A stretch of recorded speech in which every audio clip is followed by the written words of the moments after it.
Guys அப்போ ஒரு வழியாக அண்டர்பிள்ளியை கலத்திட்டேன் கைஸ். இப்போ பைக்கோட லுக்கை பார்த்தீங்களா எப்படி இருக்குன்னு.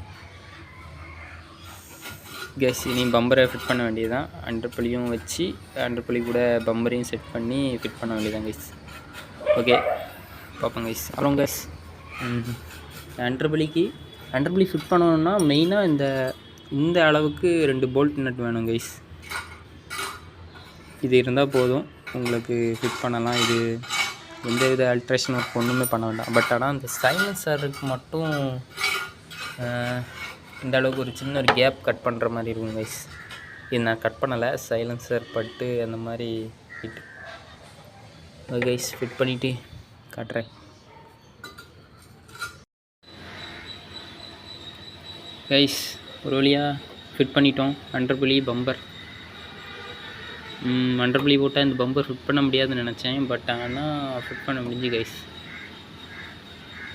இந்த மெயின் சாதனமே இந்த போல்ட் நட்டு.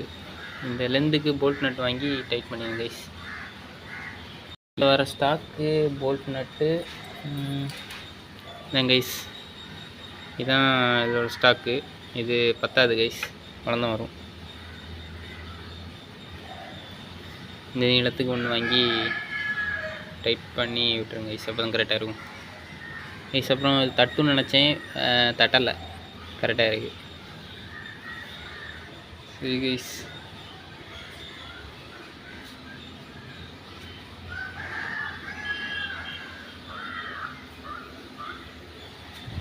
ஓகே கைஸ், நெக்ஸ்ட் வீடியோவில் பார்ப்போம்.